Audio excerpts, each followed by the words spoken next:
Good morning, everyone. Good morning. I think we're going to start now. We are expecting to have maybe additional guests who will take the floor at a later stage, but we will proceed with the program. So thank you for being here. Welcome to you all. I'm very honored to be here, and just wanted to start by expressing my sincere gratitude to each of our esteemed panelists, to you all attendees, and our CFAN partner, the Climate Finance Access Network. As the name says, we are a network, and we value greatly our partnerships. And thank you so much for the NDC partnership for hosting us as every year at their pavilion. So today we gather at a very critical juncture. We all know that this COP is particularly important when it comes to climate finance. But we wanted to take somehow a step back. We're not going to discuss the quantum of the new NCQG and big numbers. Here we are today, we are here to recognize that in a world where climate impacts are felt more intensely everywhere, and especially in countries such as SEEDs and LDCs that are most vulnerable and capacity constrained, we are reminded that fast, flexible, and effective climate finance is no longer an option. It's really an absolute necessity. But climate finance alone, as you all know, is not enough. Accessing climate finance is really where, let's say, where the problem is. So real change, transformative change, lies in the strength of our communities, the expertise we cultivate locally, and the power of collective action. So for small island states, the journey to achieving the NDC's objectives is truly a monumental one that requires not only financing, but also empowering local voices and building the resilience of those who are doing the work on the ground. So capacity building is essential to supporting countries on this journey towards realizing their NDCs. So what are we trying to achieve today through this event? Well, first, we'd like to shine a light on capacity building as a critical pathway to achieving NDCs and helping countries turn commitments into actions. We are also here to identify and discuss some solutions, how to overcome barriers to climate finance, and especially in the regions that are known for being underserved. And we are here also to emphasize the importance of working together, collaboration between different partners represented here, and also between regions. So we will be hearing stories from the Pacific, from the Caribbean, and see how we can support each other in finding those solutions to accelerate efforts. So looking into the future, our vision is clear. Resilience will only be achieved if we prioritize investing in people and in partnerships. By building human capacity, by empowering local voices, by forging strong networks across sectors, by building those partnerships, we can create the multiplier effect. And I see my colleague here from the NDC partnership nodding. This is all about working together. The work we do here today and the networks we strengthen will not only benefit, the Caribbean region and the Pacific region, but really contribute to building a world where we are more prepared and more united in the face of climate challenges. So I invite really all of you to engage fully in the discussion, share your experiences. We can be very practical today in sharing what you have learned of working on the ground or working with other partners. And also I invite you to be inspired by what you are going to hear from our panelists. So with that, absolutely perfect timing. I would love to recognize Honorable Philip David, Prime Minister of the Bahamas. Can I give him the floor? And Prime Prime Minister, can I invite you to to take the floor and give us a few words of as you have to kick us off. Thank you so much, Prime Minister.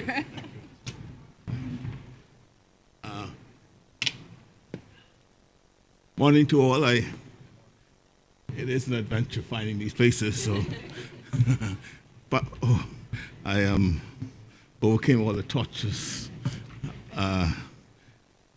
journey to get here. But I'm happy I'm here. I just want to start off by saying that these are extraordinary times, and I offer my deepest gratitude and my appreciation to CFAN for standing with us.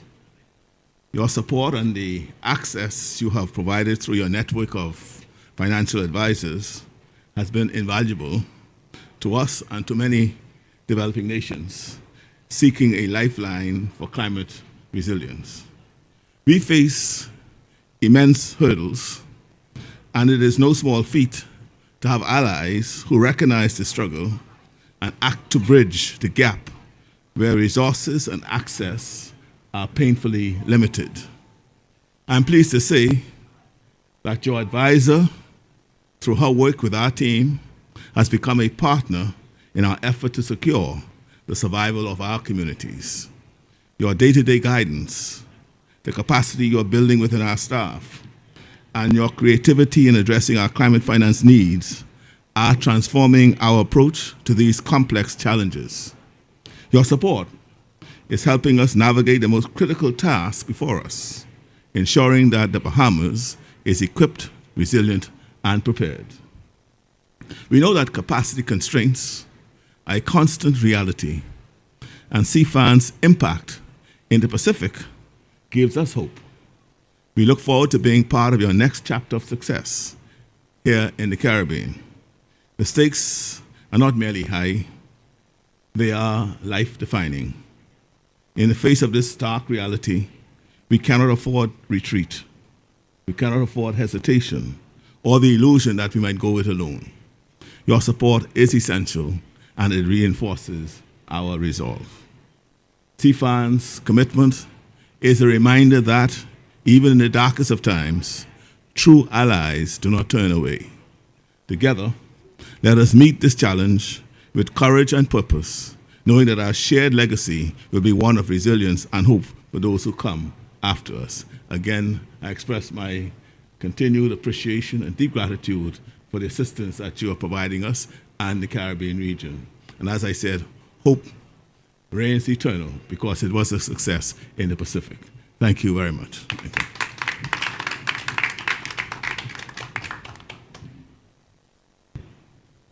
Thank you. Thank you so much, Prime Minister, for these very inspiring words.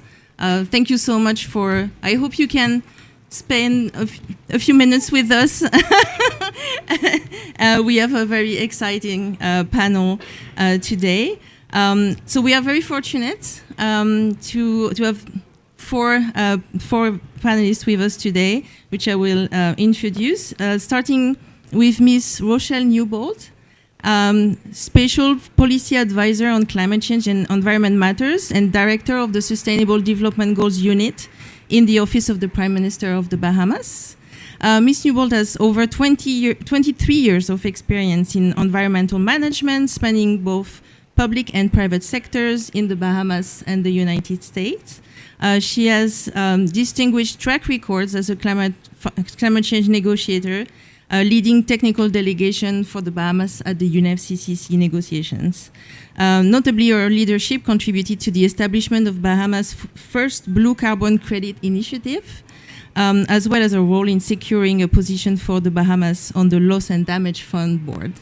Ms. Newbold's commitment to sustainable development and her belief in the people power as a partner to government action is driving a vision for a prosperous future for all Bahamians. Thank you so much for being with us today. I'd like also to recognize Mr. Omar Alcock, who's with us today as well, Principal Director of the Climate Change Division in Jamaica's Ministry of Economic Growth and Job Creation. Mr. Alcock plays a pivotal role in advancing Jamaica's climate agenda, working to integrate climate resilience across economic and development strategies. And with a wealth of experience in climate policy and finance, also experienced negotiator, he is dedicated to mobilizing resources that support Jamaica's NDCs and long-term resilience goals. With Mr. Alcock's expertise and commitment, which are invaluable to this discussion, Jamaica navigates a very complex landscape of climate finance for both mitigation and adaptation. We are very honored to have you on our panel today. We also have with us today two of CFAN's advisors, starting with Ms. Shalini Maddo, CFAN advisor to Jamaica's Social Investment Fund, which is an accredited entity of the Green Climate Fund. She has 7 years of experience in the Caribbean climate change sector. She brings deep expertise in energy efficiency, energy management, and program development. As I said, she is Jamaica's CFAN advisor, and she's currently supporting a national accredited entity in accessing climate finance and developing climate projects. She's working particularly to ensure that those projects are aligned with Jamaica's priorities in NDCs and other plans. We also have with us today another CFAN advisor from the Pacific, and as the Prime Minister was saying, we really intend to learn from each other across regions. Kunal Singh, CFAN advisor to the Pacific Community, SPC. He is the first advisor embedded in a regional direct access entity in the Pacific. Kunal's experience spans over 12 years across local, regional, and international organizations, and his background in climate policy, climate finance, adaptation, along with his focus on fostering strategic partnership, is truly an asset to the CFAN team in the Pacific. So with such an impressive array of experience, I'm very excited to dive into today's discussion. But maybe first, let's give a round of applause to our panelists. So today, we will have time to, I hope, go through at least one round of questions with our panelists, and maybe have a little bit of time at the end to interact with the public. I would like to start with Mr. Alcock.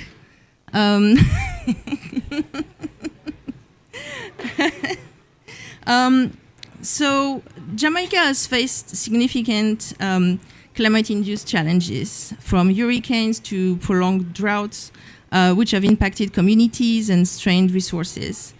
In light of these challenges, could you tell us how Jamaica is working to integrate climate finance as a driver to meet its NDC's commitment and strengthen resilience across sectors? And maybe additionally, what type of strategic partnership is Jamaica pursuing to enhance both climate adaptation and resilience and access to climate finance in the years to come? Finish? The floor is yours. So quite a packed discussion ahead of us. So thank you, first of all, to the partnership, to RMI, for giving the government of Jamaica an opportunity to voice what has been happening in Jamaica, and for having us on your very distinguished panel. Sir Davis, welcome. Very good, sir. We appreciate what Bahamas has started to do, and it serves as, I guess, a footprint for what many others of us in the Caribbean region is capable of. So we appreciate that. But in Jamaica, of course, as a small island developing state, as a vulnerable nation to the impacts of climate change, we are faced with the same difficulties, I guess, and challenges as many of the other SIDS countries. You know, the torrential rainfall that changes its pattern over the years, And then when that comes, the flooding that comes with that. And then we move from that extreme to the next. The drought periods, prolong the drought periods, which also impacts, for instance, our potable water supplies, our agriculture sector. We're also faced with, of course, sea level rise, which has impact on our freshwater resources, has impact for our coastline, which for us is a significant asset, especially since we are so dependent on our tourism industry. And it's also a loss in assets and renders several communities along those coastlines and shorelines very vulnerable. For Jamaica, majority of the residences and commercial districts reside along that coastline. And so when we have these kind of impacts as it relates to climate change on Jamaica, it impacts those residences and those commercial districts, whether it's ports of entry, trading ports, seaports, just basic transport infrastructure and roadways. It's significant. And so some of the things that we have started to do is to assess what the impacts are, how they have been impacting us, where the impact mapping spatial areas lie. So we put in place, for instance, a Jamaica systemic risk assessment tool. We were the first, I believe, not only in the region, to actually implement such a tool that assists us to identify right across the island where our stress areas lie as it relates to climate change. So if we intend to put in, for instance, an infrastructure project in a particular area, this particular tool identifies what those stresses could be for those infrastructures, what the possible impacts could be based on historic understanding of the climate change impacts in those areas, what is possible, what the vulnerabilities are and how to improve them. It also has with it some elements of identifying the necessary financing to improve on the vulnerabilities in those respective areas. So we're applying some tools, some mechanism, some methodology to understanding where our vulnerabilities are and how best to address them. In terms of financing, we have been partnering with, I guess, much of the region, like much of the region has been, several of our donor agencies and multilateral development institutions, other regional entities that have our interests at heart, such as CFAN, RMI, we partner with the World Bank, the IDBs, to put strategies in place through projects and programs and initiatives geared towards trying to increase our level of resilience. And that could mean putting in hard infrastructure. It could mean as well capacity development and capacity building for government and for private sector and for just general public. Because persons need to know what is happening. Why are they seeing times warmer? Why are they seeing these excessive rainfalls? Why are we seeing now, flooding that would have taken place over a prolonged period of time, but now it's almost every season we are seeing it. And so we try to help sensitize the public to understanding those difficulties as well, and to help them to combat those challenges as well. What can they put in place? I mean, simple things like water harvesting, putting in tanks, diversifying the type of crops that you install or implement or produce in the agricultural sector that are more resilient given the times that we are now faced with. Thanks. Thank you. Thank you very much for sharing with us this, let's say, I would say, holistic approach that Jamaica is having, mainstreaming resilience across all the sectors. I'm going to turn now to Ms. Rochelle Newbold. So the Bahamas, as a non-ODA eligible country, had to innovate when it comes to accessing and mobilizing climate finance. Would you share with us some of those strategies to access and mobilize finance? And maybe also if you could tell us how the Bahamas has overcome barriers to ensure progress towards the implementation of your NDCs, the past NDCs and maybe the upcoming NDC that I'm sure you're very busy working on. Okay, thank you for that. So before I start, I just want to point out the presence of various ministers that are represented here at COP29 from the Bahamas. We have right next to the Prime Minister, Minister Jobette Kobe Davis, who's our Minister of Energy and Transport, Minister Mario Boleg, our Minister of Youth Sports. Then we have Minister Michael Darville, our Minister of Health, and we also have Minister Fred Mitchell, our Minister of Foreign Affairs. I want to point that out so that I can address clearly the questions that you asked. I really appreciate how Omar truly laid the foundation about the issues that small island states face and the way we are seeking to provide, because one of the things we always get hit with is you don't have any data, you don't have any quantum, you don't have anything that can help us help you deal with the financial gaps that you're facing. And now we have the added layer, as you said, of the Bahamas being ODA non-eligible. So that really means that we have to be creative. So one of the things that the provision of Ms. Rowena Tolentino by CFAN was very, very instrumental to us, because the issue of capacity, the problems that we face because of the impacts of climate change and the small human capacity that we have within the region makes it very, very difficult to multitask, especially when you're dealing with a $3.4 billion deficit from one hurricane 5 years ago, and you're still trying to figure that out. And then you also have the issue of all the financial resources that are readily available to you are bank loans with high percentages that continue to dig this ever-increasing hole that you're following in deeper and deeper. So being able to be very nimble on our feet, to be able to take advantages of opportunity as they arise, to being able to address the gaps that are being thrown at us as reasons that are barring us from being able to access funding, and then also, and let's be very clear, dealing with the geopolitical state of things that are going on. We don't have an NCQG quantum. We're still trying to define what climate finance is. So these waters are very rough and they're very murky, right? So for us, it is very imperative.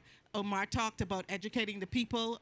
Our Minister of Youth is here because we understand that making sure that the next generation understand we are only starting this fight. They have to continue it on. So the Office of the Prime Minister has appointed climate ambassadors who are trailing and learning as we go so that we have people who are dealing with it. With the use of the CFAN advisor, it's enabled us to be more strategic in how we express ourselves and reach out by having to look at alternatives to the standard financial instruments that we have.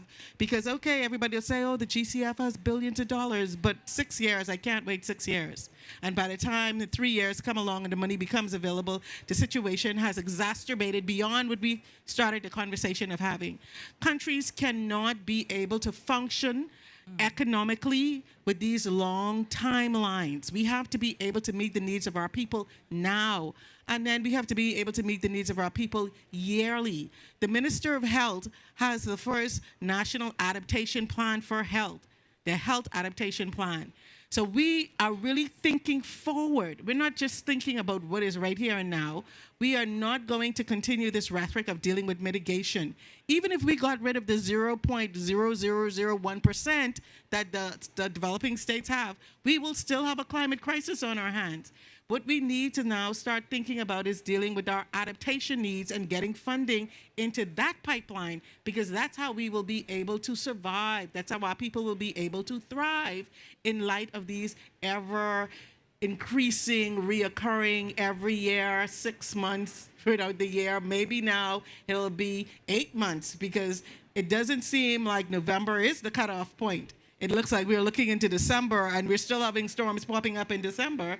And we're even having storms crossing over into regions, right? You're coming out of the Atlantic, crossing over into the Pacific, and you're having storms. And you're having multiple storms in the Atlantic at one time. These things are beyond the ability of small island states to respond to and to react to and to recover from. So we have to change the conversation. We have to change the narrative. And we're not only just looking at outside forces to come in and help us. While that's a big part of it, we're also working tirelessly inside to see how we ourselves can address our needs. But there's only so much you can do in a bubble, right? When the external forces are bearing down on you, they're pulling the vice, it's ever increasing on you. So we're grateful, yes, for the additional capacity needs to help us work on it. more, there's a saying that amongst many advisors, you will find a solution. So having individuals that are coming in, that are bringing the network that CFAN provides, you have all these people thinking about the same thing. We're going to come up with something. For the Bahamas, we have to repeat it 23 times. Most countries only got to repeat it once. We have to repeat it 23 times. And that means that our financial needs are even more greater than those of most other countries. And being able to have that conversation with a partner to develop that is incredibly difficult. So for us, enhancing the knowledge of the youth and their participation, not tokenizing them, but giving them true responsibilities to participate, being very creative in addressing our health needs and making sure that they are known so we don't have this conversation about, well, we don't know what your needs are. Switching the narrative from mitigation to adaptation, because that's what's really going to address what is necessary for us.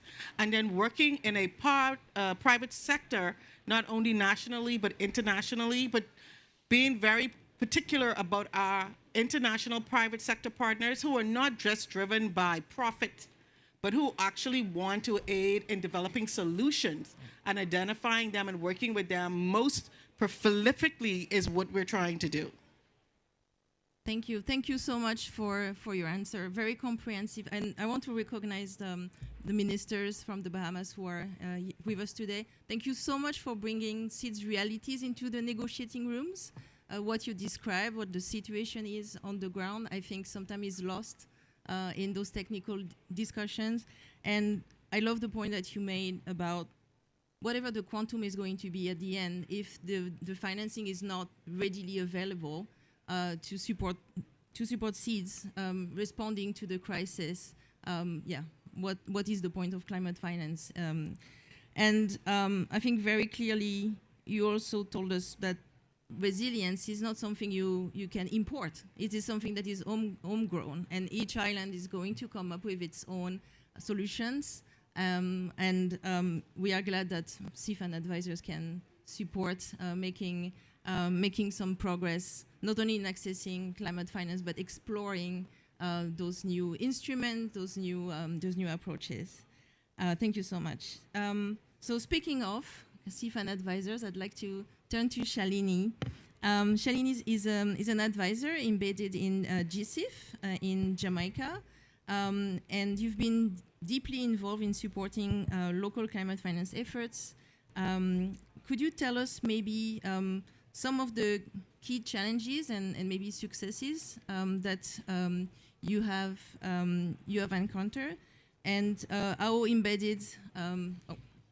Thank you, Prime Minister. Thank you so much for your inspiring words.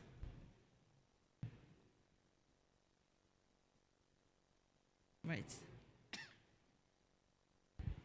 So back to you, Shalini. Can you tell us how your embedded advisory support is helping to drive Jamaica closer to achieving its objectives, and in particular the objectives in the NDC? Thing, but before I start with that, I just wanted to compliment Mr. Alcox and Mrs. Newbold, discussion, especially as it relates to the region needing adaptive capacity increases, especially because there have been a lot of surveys conducted by CFAN primarily, and 4% of those respondents have indicated that mitigation is priority for them. However, 45% of those respondents have indicated that they are in need of adaptation, whereas 51% indicated they're in need of cross-cutting initiatives. And as of now, we have 73% of our CFAN advisors focusing mainly on cross-cutting and adaptation projects, with a project pipeline of over $1.1 billion US. And with our CFAN region having a pipeline in the Caribbean region specifically of $486 million US for our region. So sorry, I'm pushing it. So I wish we had it, but yes, that's initially where we are right now in terms of project pipeline and what CFAN is doing in our region in particular. So to answer Letitia's question in terms of my role and the challenges and the successes, I must say that till this date, even though the Caribbean cohort started in 2023, we were actually able to get a concept note approved as it pertains to the Green Climate Fund in a capacity amount of $30 million budget. So that's one of our major successes that we've had, even though we are young in the industry, in the region. But not neglecting my Pacific colleague here, who also, had a specific win in the terms of they were able to mobilize over $76.6 million, even though they were around since 2020. They were able to mobilize that amount of funds. So I just wanted to say that the CFAN network and with the work that we're doing is in fact scalable, and it's successful, and it's proven that it cannot be replicated also to the African continent in the Congo Basin. One of the challenges that I realize that we have in the region is that a lot of our countries are either high income or upper middle income or middle income, which means to say that a lot of the funding that we need, we're not able to get it because the funding we need, because of our debt distress, we are looking forward to grant funding or highly concessional funding. But because of the amount of that we have under our income level, we are not able to access these fundings. So this now is where CFAN comes into play by embedding the advisors, such as myself, into a direct access entity so that now we can create this financial independence needed for the region and release the burden of reaching out to regional entities, such as my colleague here in the Pacific, who will speak more on that. But notwithstanding that, the regional entities, for those persons or those countries who do not have access to an advisor like myself, we still have advisors embedded into regional access entities who will be able to also support those persons. So some of the challenges that we also have are in terms of capacity constraint, as Ms. Newbold also did mention. However, I must take this stage to say that the capacity constraint we have are in terms of numbers and not necessarily the skill set. The skill set does exist within the region. It's just that we don't have them embedded into our organizations and into our ministries. So one thing to also notice is that in project development in particular, when we are reaching out for information or data, that's not their person's 9-to-5 job. So it also prolongs the process in which we are developing these projects moving forward. That's our challenge. But at the same time, it creates opportunities for us to form partnerships across the region. So what CFAN has been doing, they have created partnerships with persons like the CARICOM Development Fund, better known as the CDF, or the 5Cs, the Caribbean Community Climate Change Center. So in that way, we have a more unified and regional approach and alignment with policies and NDC goals within our region. So that's one of the outcomes that I see we have. And also, in terms of moving forward, the lessons learned, it's important that we have capacity building and institutional strengthening embodied into all of our projects moving forward for the success of these projects and the longevity and sustainability of these projects. It's important also that we have capacity building within project development units within our ministries. So in that way, they are able to expedite this process or catalyze the process in which we can now access these funds. So this is what I have to say, and I hope I answered your question, Letitia. Thank you so much, Shalini, and congratulations on the approval of the concept note. This is a very important milestone in getting a major project approved. So maybe some applause to you, Shalini, who's been in the job for less than a year. So, Rochelle, to your point, we can accelerate things if we have more capacity. And since you mentioned 5Cs, I'd like to recognize Mr. Colin Young, who's leading the 5Cs and a very important partner also of CFAN. So thank you for coming to this event. So now I'm going to turn to you, Kunal. With your experience as an advisor within SPC, and as I said, this is the first time we embedded an advisor in a regional direct access entity. what insight can you share with us about your work within SPC, and how do you see solutions and approaches that can help in enhancing access to climate finance? And maybe a second question is, are there some strategy that you believe could support both the Caribbean and the Pacific? Because we are also here to learn from each other. Some strategies and approaches to access climate finance, specifically to advance NDC goals. Thank you. Thank you, Letitia, and thank you for having me here, and thank you to our NDC partnership colleagues for having us here as well.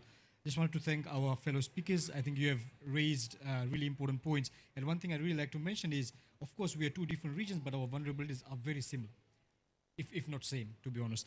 And I think, just to answer your question, Letitia, I think one of the things I feel being embedded as a CFN advisor in the Pacific, embedded in one of the regional entities, and when I say a regional entity, we have only 3 regional entities in the Pacific. Just 2 regional entities. So it's SPC, which is where I'm based, is the Pacific community is one of them, and the other one is PrEP. 2 regional entities covering 14 countries with climate finance demands of approximately 1 billion per year. So you can see the ratio that we are dealing with, right? And I'm the only advisor based in SPC at the moment. Of course, we have national advisors based in let's say the Ministry of Finances or the Ministry of Forestry, but the important role that a direct access entity such as SPC has, or for that matter that PrEP has, is that we are the ones taking these GCF proposals or adaptation fund proposals or GEF proposals to the boards. Let's say we have 10 proposals coming in from different countries in the Pacific. The team that I am embedded in at SPC has only 13 staff, and we are the largest climate finance unit in the Pacific. To handle 10 full GCF proposals is impossible in 1 year. Forget about at least 2 of them, right? So these are the challenges we face in the Pacific of dealing with access. Now, the approach that we have taken, and when I started the role at SPC, is we had an existing pipeline of approximately 280 million. Existing pipeline is like SPC had these projects either at the concept note stage or the review stage or nearing approval stage. So what we did is we started thinking about how can we take these proposals, of course looking at the access at the back of our mind, but then looking at how we can mobilize funds, looking at the quick wins for the region. Because when you're talking about funding, we're talking about livelihoods.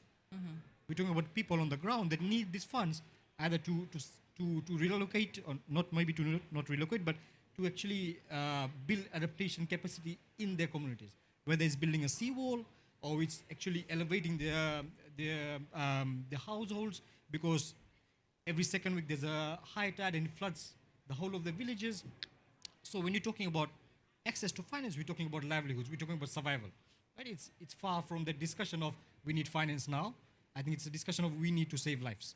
Right? So these are the realities that we have at the back of our mind when you're actually talking with partners.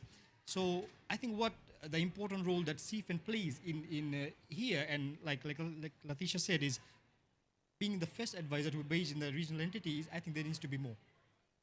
Frankly, there needs to be more, because to take GCF proposals, and I'm not talking about multilaterals only. We get requests from countries and say, look, I don't need a 5 million project right now. What I need is a 50,000 project. How can CFN assist me? Right?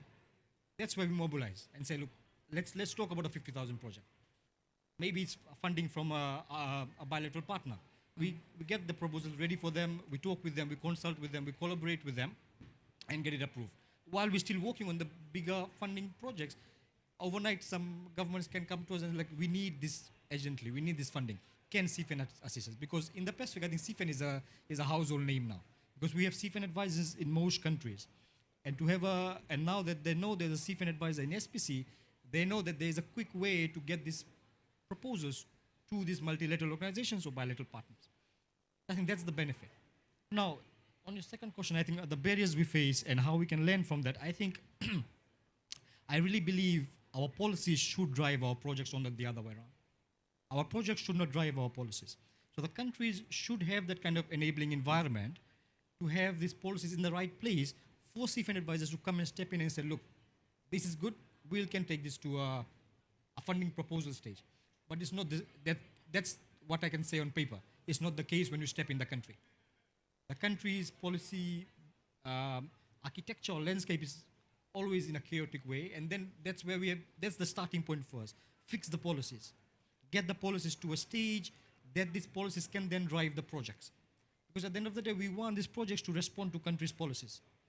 Whether it's NDCs, or whether it's NAPs, or whether it's the climate vulnerability assessment reports, or any other, or the national development plans for that matter. We need to have that at the back of our mind as CFN advisors, that we need the projects we establish or create needs to respond to country needs, right?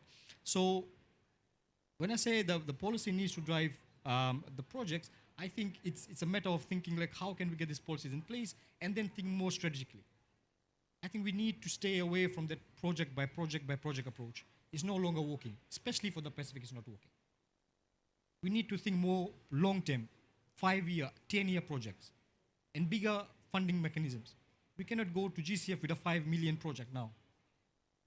To develop a 5 million proposal, it takes us, and to get it approved, takes us 2 years, from my experience, or sometimes 6 years.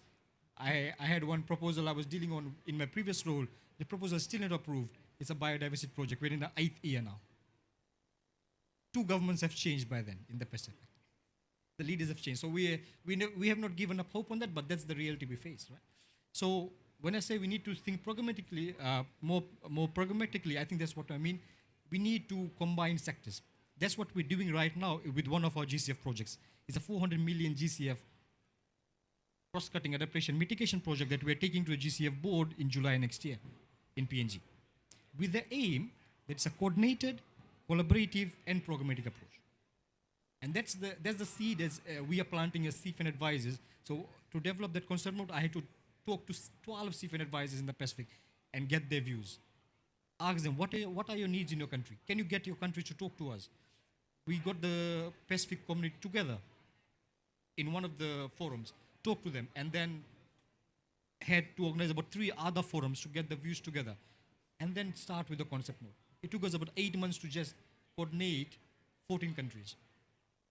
Because one of the things we're also dealing with is relationships as CFN advisors. We develop a relationship with a person who's in the Ministry of Finance. The second one, he's gone to a different role in the Ministry of Foreign Affairs. We lose that relationship. And the one thing that works in the Pacific so well is the social capital, the face value. You establish a relationship with the person by face, either on a coffee or I wouldn't say beer. I can say beer, it's an informal gathering. That relationship lasts forever. Right? So that's what we're trying to do. We're trying to leverage our role as CFN advisors to develop strategic, established, and coordinated relationship with people. It's a people relationship that works. I'm trying to stay away from the Teams meetings. Whenever someone says, let's get a coffee. It's $5, but let's do that, right? And Latisha is not paying for it. but what I'm trying to say is I think that relationship goes longer. And then we can talk more informally and more frankly about what are your needs. This is what way we can do. Okay, there's an opportunity here that we can plug this need into. It might not be a GCF funding, but it's a funding that will respond to your needs quicker, and it might lead to a bigger proposal. So what we're trying to do is we're trying to use the multilaterals, we're trying to use the smaller pots of funding that are available as keys to unlock the multilaterals. Because sometimes unlocking the multilaterals is very difficult, especially for smaller states. That's the lessons learned that we have taken. And of course, I can take some questions after. Thank you. I'll stop there. Thank you. Thank you so much. Thank you so much for your very comprehensive answer. And I particularly love the point you made about moving from a project-by-project approach to a more programmatic approach and regional approaches, and also accessing the variety of sources. We are sometimes too focused on the GCF and ignoring that there are also other funds, there's bilateral, multilateral other sources that we can tap into. And I see Colin nodded to many things that you said. I believe in the Caribbean, there's a lot of similarities when it comes to the challenges, in particular, to continue those relationships with members of government who are also moving to different positions, and ensuring that the project continues advancing despite the turnover sometime in the administration. And coordination is important, as you said. Coordination between different countries, coordination within the governments. So, and we are very conscious that there as well, there is a need for capacity supplementation and capacity building. So I'd like to dig a little bit deeper when we talk about preparing projects. Shalini told us about this concept note that was just approved. And CFAN Advisors' primary mission is to help countries navigate the different funds, their different requirements, the different templates. As you know, it's a bit of a moving target because they also change very, very often. But once you have your concept note or your project ID, technical assistance is also critical to take that project ID or that concept all the way to approval, all the way to bankability. And I've heard from several of you the challenges there lie in data availability, expertise available. So I'd like to maybe hear a little bit more from you. What are your views on how we can secure and utilize technical assistance better in the region or at the national level? And are there particular types of programs and sources that you think should be expanded or improved to make this accessing to technical assistance more effective? Can I have I'll take it. Okay, perfect. I'll take it. Yes. So, I like what my colleague here said about, it isn't so much that we don't have the skill sets. We might not have the skill sets embedded in the right ministry.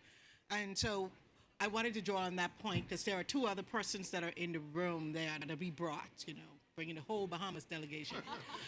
So I have Ms. Karen Panton from our Bahamas Protected Areas Fund and Ms. Lakeisha Anderson, our Executive Director of the Bahamas National Trust. So yes, we in government may not have all the technical expertise that we would need. Ms. Panton has a very established finance background, and Ms. Anderson has a very established conservation and biological background. And with these two together, the government must work with our private sector NGOs so that we can craft a way forward for the country. The government can't sit back and think it knows all, even though the government itself may have agencies like the Ministry of Environment who has opportunities and mandates to deal with environmental matters. But our private sector partners make the comprehensive position that we need as a people to address those sorts of things. And it is important for us to be able to tap into that and to work collectively. Because if the government, like you talked about, the policy and the projects, when Ms. Tolentino came in, she met 91 projects on the board. 91. I was happy to hand those over to her. Make some money, find us a way to bring these to fruition. About 3 of them had concept notes, and the rest were what was being asked from the other 27 islands as needs, right?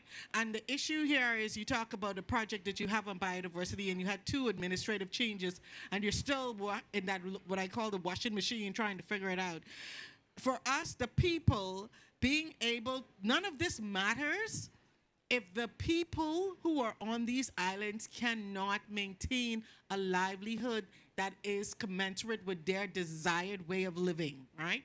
So when they say they have a need and they come to the government and the government's fiscal budget cannot address it, then we have to be nimble enough to look at ways and means to take those projects. Because the first problem we had when you talk about developing a policy is the fact that we are now shifting the narrative. We're looking differently at how things work. Our finance department knows standard financial business. When you ask them, well, are you climate tagging? They're like, what are you talking about? I don't know what that is, right? And then they're just looking at things like, we have to build a road, and we have to build a road because the storm came and the road got washed out. And we're like, well, did you identify that as a climate impact? And they're like, what? What are you talking about? This is what we've always been doing. So it's important for us to get them to have an understanding of the linkages.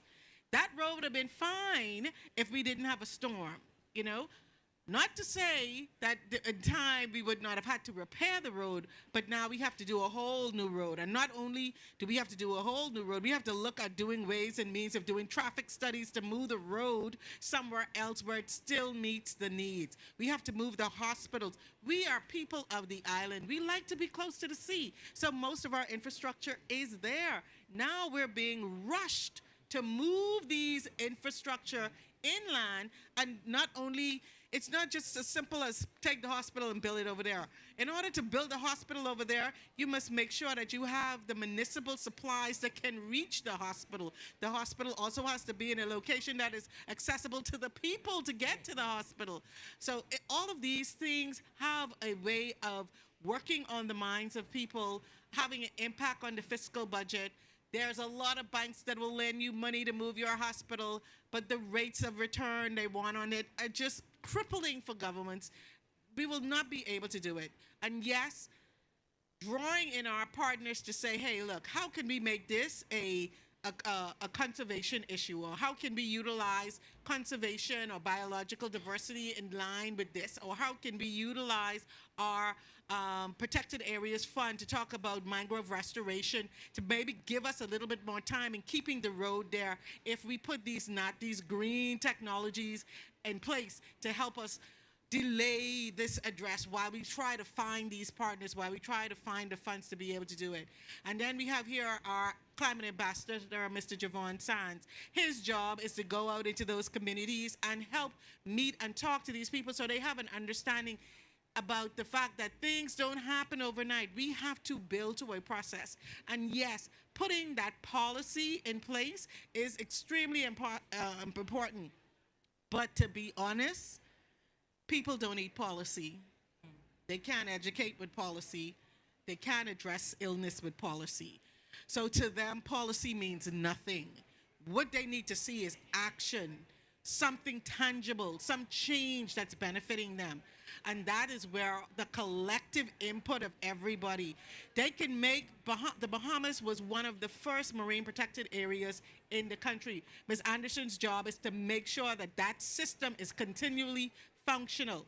That system also even benefits the Caribbean as a whole because it acts as a feeder into the fisheries resources within that region. Our people understand that because that thing has been there for more than 75 years. They understand the importance of protecting the environment. What they cannot get a grasp on is how are we going to deal with the gray portions of this issue. And they don't want to hear about the policy, but we, as government, we understand we have to work this as a two-pronged approach. The needs of the people and the needs of our international partners and our international community and our negotiating space to make sure that we're making those linkages that we can walk and chew gum at the same time. Thank you. Thank you so much. And thank you for connecting all the dots. Yeah, very, very, very powerful intervention. Thank you for connecting all the dots and to remind us that in this new normal, the government itself has to adapt the way you work, adapt the way you work with the communities, and how important those consultations and those inclusive processes are, even if it can be seen as somehow delaying the process, but it's so fundamental. I think Kunal, you wanted to add. Yeah, just two quick points. I think just one to pick up from on the private sector point that my fellow speaker has just raised. I think that's a really important point. And just sharing the experience from the Pacific, I think that's one thing that we as advisors and as climate people working in the climate landscape are trying to also embed in the Pacific is that, of course, we don't have that breadth of private sector in the region. Of course, we sometimes say that how can we work with the private sector because there's no big private sector companies in the Pacific. That's the excuse people use in the region. But I think the mentality needs to change is that it's not only about the money from the private sector that we're after, but it is the lessons learned. The private sector is all about adapting and building resilience because it's money for them. If they're not able to build resilience, if they're not able to embed a functioning waste management system, they will lose a lot of money. Whether it's a hotel industry or a city council or whatever that might be. So I think that lesson learned or that experience from the private sector is as valuable as the money they bring into the region or the country. So I think the private sector point equally important. I agree with you. Letitia's question on how we can sort of strengthen or build institutional capacity when you look at the project preparation or those kind of things. I think is one thing that we are doing in the Pacific is, let's say if I'm taking a proposal or I'm writing a concept note and it gets approved by the board, my role sort of finishes there as a CFN advisor or as a climate finance person. I'm talking about the Pacific Community SPC where I'm working at. Then we have other 7 divisions. Then they become active as either executing an entity or implementing partner, because they are the thematic experts in the ground. So if it's a health project, then we have the public health division who have experts who know where the data is. Because I, as a climate finance advisor, would not know anything about health except for the climate finance component. I know how to get the money in, but I wouldn't be able to get what's the rate of NDCs in Vanuatu or Solomon Islands. Right? So I think building that kind of bridge with all the thematic experts, organizations in your region or your country is equally important, because you need to make it a holistic, collaborative approach if you're trying to get money from the multilaterals. Or else you'll hit a roadblock and you create a cliff edge, and that's the death of your project. So that's what we're trying to do. It's trying to work with at least 3 different entities. Let's say the CFU, the Climate Finance Unit, is a climate funding expert. Then we have the Public Health Division if it's a health project. And let's say if there's a food security element, then we have the food security experts. And these, and one example that I'd like to share is, then we have something like we have established a Pacific Health Data Hub, which is housed in a regional entity as SPC, and then it incorporates all the health data from the region in one database. So when you're actually working on a proposal, that's your go-to point. Now, the challenge is how can we make sure this continues? We need this. And this only comes when we actually when we're actually creating proposals, or when you're talking to donors, we need to make it a sustainable model. We cannot have the Pacific Data Hub function for 10 years and that's it. We need to keep it functioning. And for that, we need people to be paid to do that.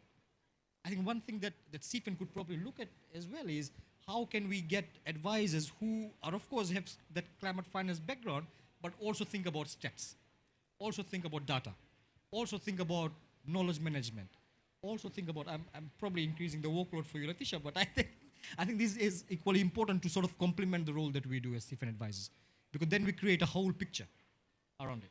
So I'll stop there. Thank you.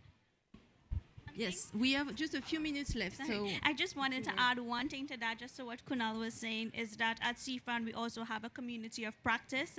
So within that, we are also supposed to deliver regional workshops or national workshops for each advisor. So in that way, we are trying to express or expand that knowledge that us CFAN advisors are getting to the wider community, to the wider national entities. And by doing so, we have conducted needs assessment to understand where the gaps and barriers are.